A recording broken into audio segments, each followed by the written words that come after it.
Stop doing what you're doing and let some of those balls drop. Don't let your patient experience drop. Don't let clinical quality drop, but let some of the other balls drop and spend time on tools, processes, systems, and exponentiating yourself, meaning training people. And that's how you get out of that rut. If you continue to focus on being behind and just try to catch up, then that's where you forever are.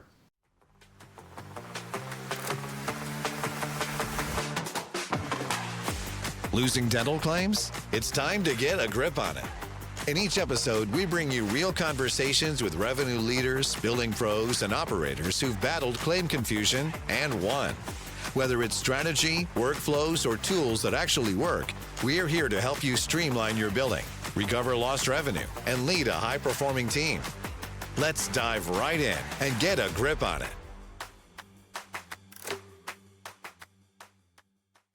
I want to introduce Keenan, also known as Key. Key, when he doesn't finish writing in his letters into the tool. Keenan, when he does. Keenan Toward, welcome to the podcast. This is the Get Agrippon Claims podcast. I'm Shane. This is my brother Brad. Together we make the Billings brothers. No, the dental Billings. Oh, we make the dental Billings. Wow. When we were kids, I don't remember this sense of humor from you. Well, yeah, because I was like more into like breaking things, with hammers and stuff. Brad the Breaker. Yeah. What was the biggest thing you ever broke, Brad? Oh boy, let's not. Oh man, I don't want to incriminate myself. I'm gonna avoid that one. The biggest thing like that we owned, I guess. Sure. I don't know, you man. remember when we broke the glass table? I don't even remember that, but I've heard about it. I think we were playing Don't Touch the Floor. Oh yeah, you can't jump on the open spots when you play on the glass. It was built weird. Like they had. I mean, a table was built for it was built for a coffee mug and not a Brad. That's right. I was a big kid too. Yeah. Well, but Keenan, we've known you for years. Yeah, so when Brad and I were just young pups working out at the college, my mom backed into Brad's car one day. Oh yeah. Across the street from the house. He was parked across the street. She backed out of the driveway all the way across the street, hit his car, and then she had to take the kids to school, so she didn't even tell us yet. She went, she took the kids to school, she came back, and she was like, by the way, I hit the car. Funny thing happened. That car was funny. I drove it all the way from Florida, and then like halfway from Florida out here, the power steering went out. And do you remember we tried to fix that, Keenan? And then we couldn't. No. Yeah. So then we just sold the car What instead. was that? Which car was that? With a dented door and all. Which car? Mazda? Nissan Maxima. Oh, it was a Maxima. Oh, you had the Maxima? You broke the Maxima? Yeah, because he was probably mad because the seatbelts don't put themselves on in other cars. I don't know what you're talking about. It's not a thing. Yeah. I mean, it's a thing, but I told a cop one time I got pulled over for not wearing my seatbelt in a different car, and I was like, in my old car, they used to put them on for me, and the cop's like, here's your ticket. But it did, like the Maxima, like pulled the seatbelt, like it would just go on you. Yeah. Like that. Yeah. Brad and I have known each other for 27 years now. Yeah. And we still talk to each other too. It's wild.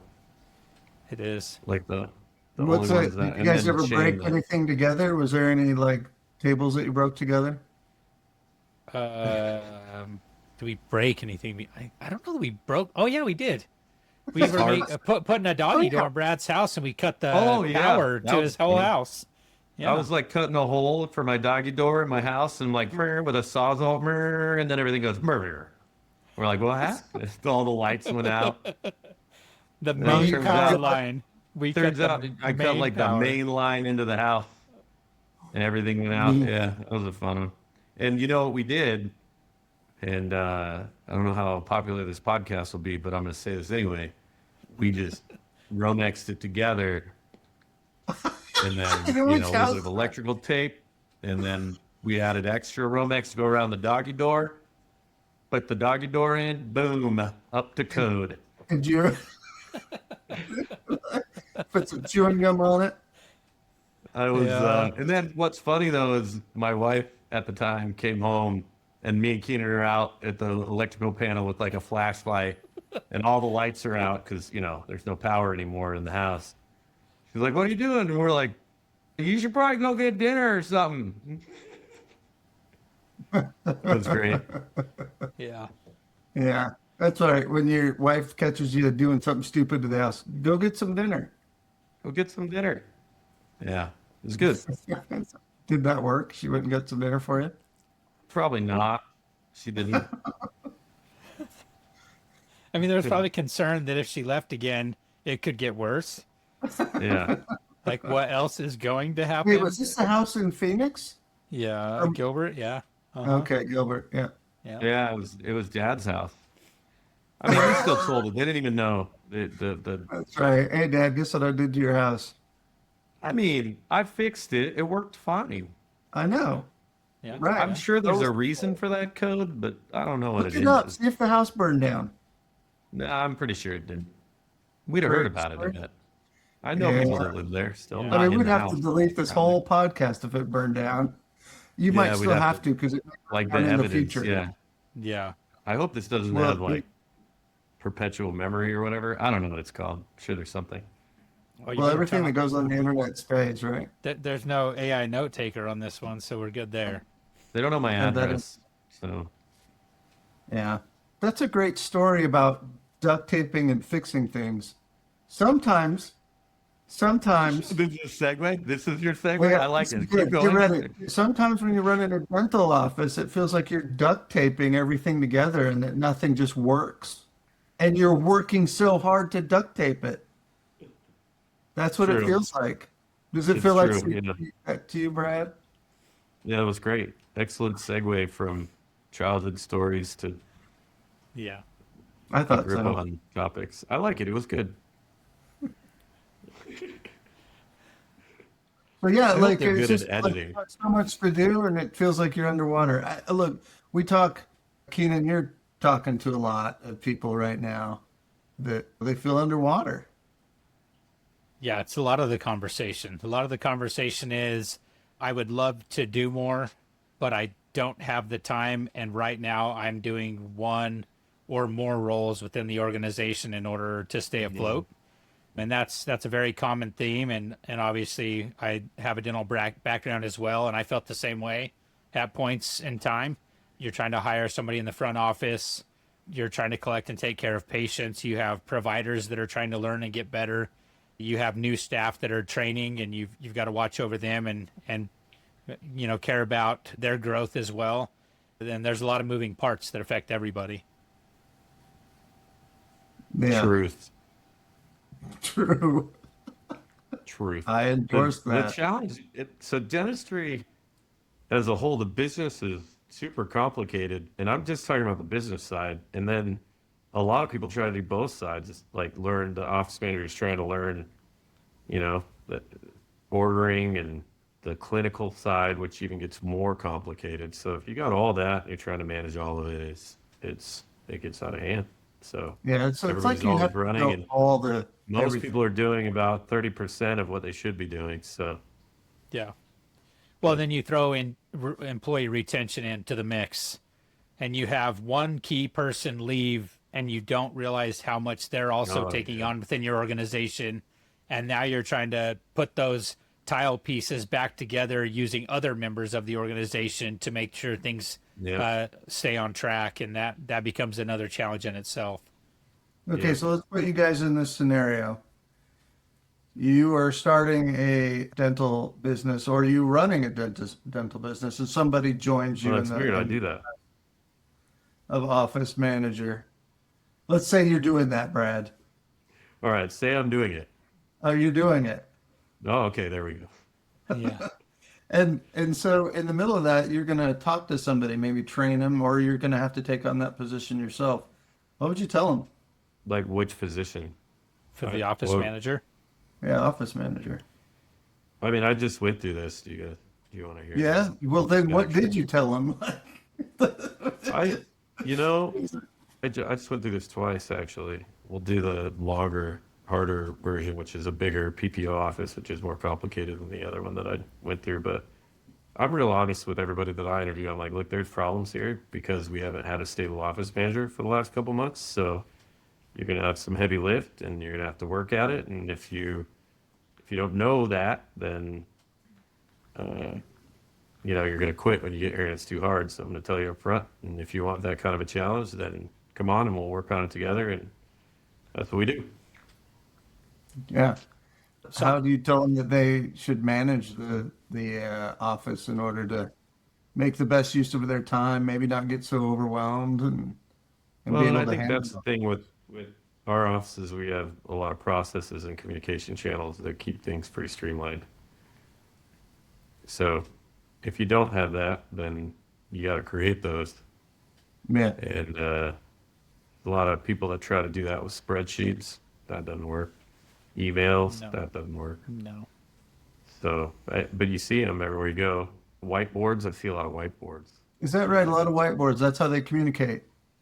Yeah, I mean, everybody sees the communication on the whiteboard, like sedation day or, Well, and that probably, I check could your see a email. whiteboard working. So two problems with the whiteboard. One, it's probably not HIPAA compliant. Depends So on it where can't it is. communicate information. Really? It could be HIPAA Yeah, compliant you if can it's put in. in like a sequestered break room that only employees go, and then it is HIPAA compliant. All right, I'll give you that. The second thing that is if you're doing anything remote, you have to come into the office to see the whiteboard. That is very true. Yes. Right. So now we're kind of talking about culture, right? Your tools and resources have to support the culture that you're building. If those two don't work together, then you constantly move 3 steps backwards and you're constantly trying to fix things. Yeah. And what I mean by that is if you're structured and organized, and we're talking about dental organizations that are extremely busy day to day, and there's new challenges that are coming in, you have emergencies going on, you have providers that might miss a day, you have office managers that are trying to train new people, all these moving parts that we've talked about. And so if you don't have a background of structure and organization in your culture and the tools and resources to support it, then every time somebody leaves, you feel it greatly. And so you have to build that backbone that you can rely on and come back to in order to protect yourself and build back more quickly. And there's good resources out there for things like that. So you want processes, you want tools, you want people to fit in within that paradigm so you can, it's not a very permanent position a lot of people are in. So they come and they go. And when they come and go, you want them to fit into your culture and You organization. want to be able to hand somebody a tool that they just pick up. It's relatively intuitive. It's not overly complicated. It organizes communication so that it doesn't get lost. And then all you have to do is teach the other two ends of that. And that's the biggest challenge, because if you don't have a tool, a lot of office managers, this is crazy. Like they're like, oh, I got it in my head. And so I'm following up with it. I got it in my head. I got it in my head. And they're just following up. Or I got it in the notes. I got sticky notes everywhere. And then somebody starts and it's like a sticky note with a patient's name and a dollar amount. And that's just wild. But like, if that office manager gets in a car accident, you're out hundreds of thousands of dollars. Maybe not hundreds, depending how busy you are, but I mean, 10 to 15 if you're at all running a dental practice that's at all profitable and you just have emails back and forth and text, something happens to that person, it's all gone. You got to have reporting, follow-up, follow-through, something that you can show somebody else and say, hey, look, this is where we left off. Can you pick up from here and close this out? Or it's just gone. Yeah. Well, then you tie in empowering your leadership to that, right? So we're talking about people that are in leadership roles within your organization that you rely on to be able to meet your collection goals, to stay profitable and to allow growth in the future. And if you give them tools that they can use that help them identify key behaviors within the organization that are struggling or key behaviors within the organization that are winning, then you're supporting them with those same tools that you're pushing your team's communication through. And so, we're talking about the communication coming in. We're talking about the reporting and analytics to back it. And then you're talking about being able to see a process through from front to back and know who all touches this to make it successful and where does the ball get dropped. What are our gaps in that process today? And so you can put those all into one communication piece. And obviously, the less tools and resources you have, the easier it is for a manager to continue to train as you see that turnover. So obviously we're talking about Agrippon, the tool that helps us communicate, captures all that information. You don't lose any of it. And plus you can run metrics on it to see where your office is either winning or losing, with the idea that you can see patterns. But walk me through, I'm a office manager. I can't even give you 30 minutes to look at an extra tool. I can't even find time to, I'm so busy managing this office, and I wake up at 7, I leave work at 7. I don't have any energy. How is a tool like that going to save me time? Well, here's the thing, like this is the time old leadership battle, which is what do you focus on when you're buried? And if you focus on just trying to do the things that you don't have time for and not creating processes that eliminate the time and effort in it, then you will forever be in that cycle of chasing being behind. And so the short answer to that is like, stop doing what you're doing and let some of those balls drop. Don't let your patient experience drop. Don't let clinical quality drop, but let some of the other balls drop and spend time on tools, processes, systems, and exponentiating yourself, meaning training people. And that's how you get out of that rut. If you continue to focus on being behind and just try to catch up, then that's where you forever are. And What's a thing that I could drop just for a little bit while I work on something else it's more systemic? I mean, something there's, I mean, candidly, if you have, I mean, so it depends on what you're talking about, but things like follow up with, insurance payments because you're looking at emails and sifting through them, and that could be one that you let go for a minute, just so that you can set up whatever the process is that you need to set up at that particular time, whether it's training somebody or something else, or setting up a system that would make it simpler. That's often what you do is like, I'm going to let this go away for a minute. I'm going to set up a system that'll exponentiate that effort.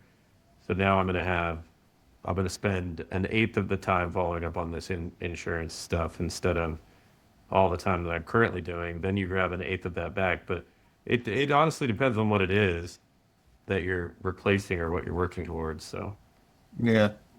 Yeah, so I think the key piece in that is we're talking about how do you find a strategy, or how do you take a new path when your path today feels so busy and you're so overwhelmed and you don't know what direction to go.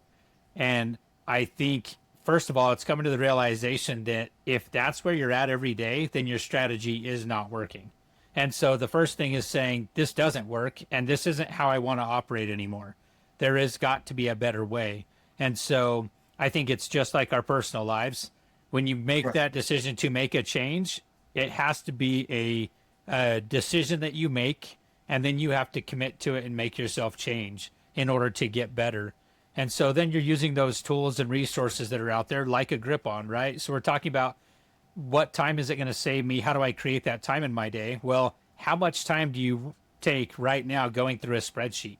What happens when an employee accidentally deletes some lines? Now you got to take the time to go back and figure out what was deleted, what's been put in, what didn't we do? Or that whiteboard in the back room and you realize somebody just drew a picture and erased some of the information.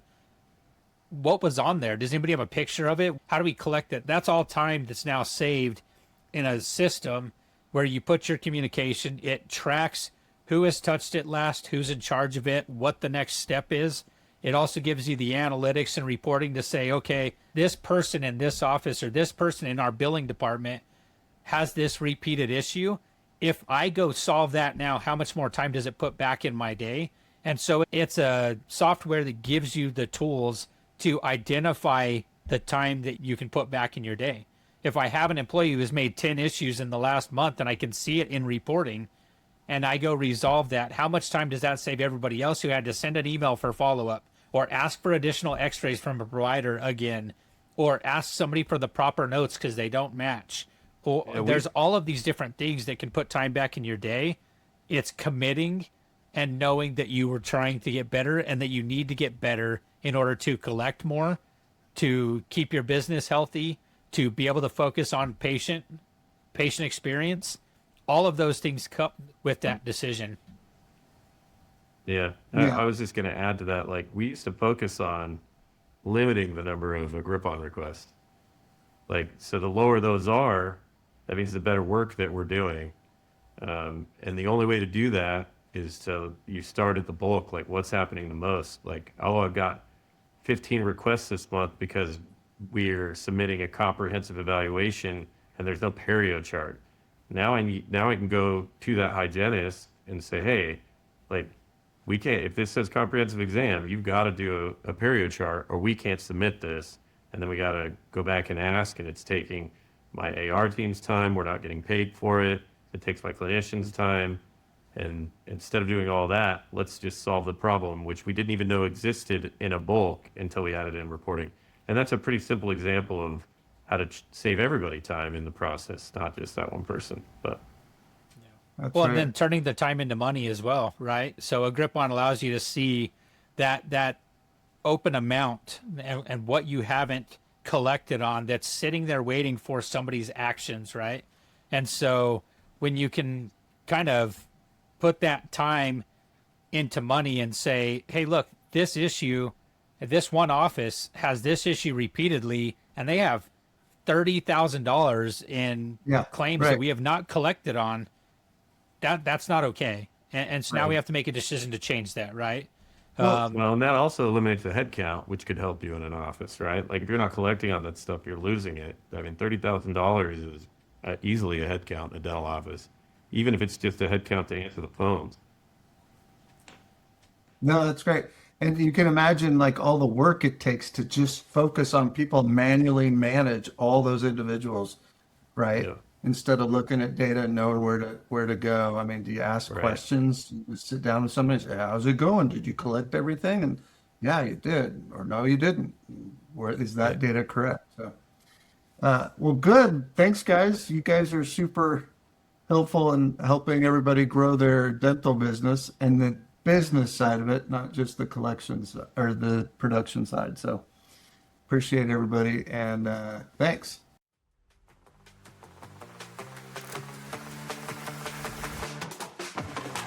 Thanks for listening to this episode of Get Agrippon Claims. If today's episode helped you rethink how your team handles billing, don't forget to follow or subscribe on your favorite podcast platform. For more tools, insights, and claim-saving strategies, head over to agrippon.com. Until next time, stay sharp, stay structured, and keep a grip on your claims.